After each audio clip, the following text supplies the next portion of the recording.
Much has been made of Queen Victoria's reputation as a mother, with some depictions painting the monarch as a disengaged and resentful parent. Others emphasize her more protective nature.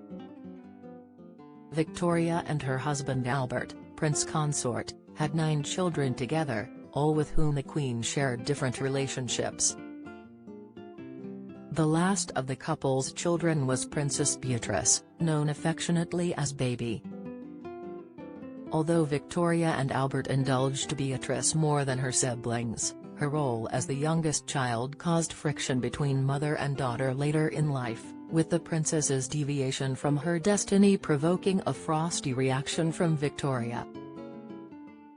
Get the latest royal news straight to your phone by joining our WhatsApp community. Born on April 14, 1857, Beatrice grew up in the aftermath of Prince Albert's early death, which left Victoria grief-stricken and resulted in a largely sad and solitary childhood. Her nearest sibling in age was Prince Leopold, whose ill health meant his younger sister was often left without playmates. Beatrice was as a result quiet and reserved.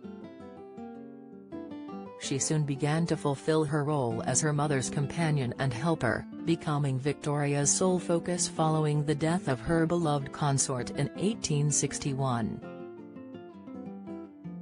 The Queen doted on Beatrice, who has often been referred to as her mother's favourite, but also demanded all of her time and attention.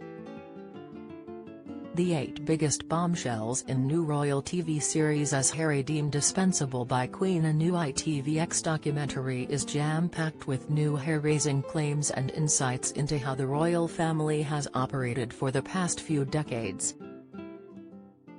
It includes how Prince Harry's life was seen as dispensable, whereas his older brother Prince William was to be more heavily protected.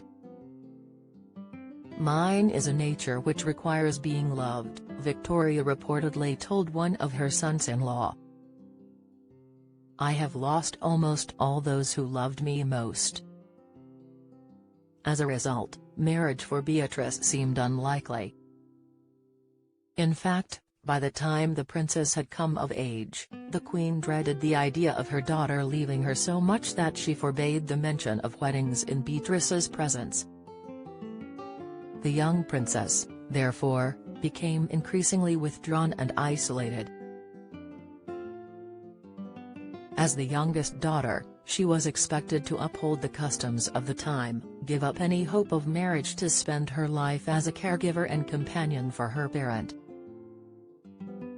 So, when a 27-year-old Beatrice fell in love with Prince Henry of Battenberg, Victoria was both shocked and dismayed. The Queen reacted frostily to the prospect of her youngest daughter marrying and was determined to keep Beatrice by her side. When the princess unofficially announced her intention to marry Henry, whom she had met at a wedding in Germany, Victoria reacted with frightening silence. Although Beatrice remained her mother's companion, the Queen refused to speak to her for months, choosing only to communicate via note. Victoria did not speak to her daughter from May 1884, when the engagement was announced, to November of that year.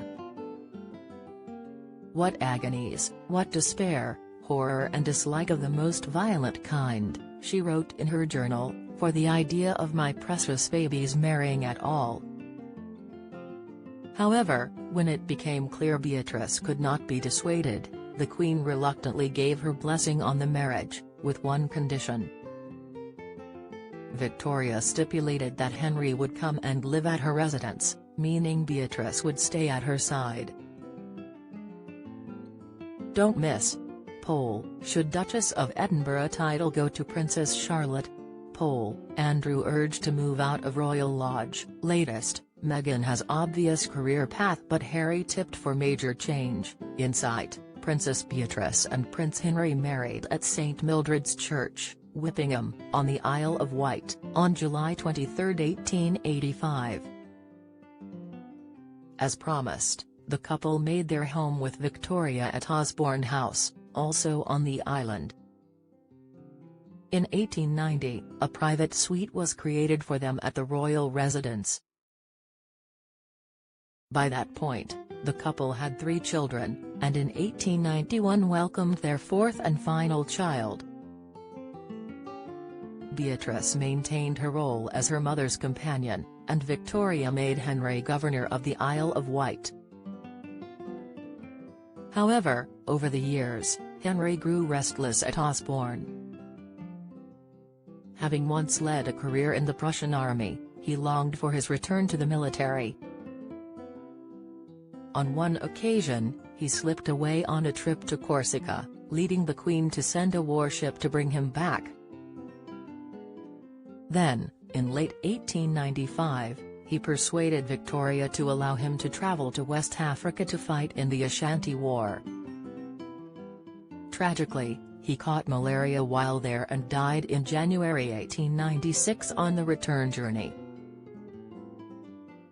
Following Henry's death, Beatrice further devoted herself to her mother, spending the remaining years of Victoria's life as her unofficial secretary.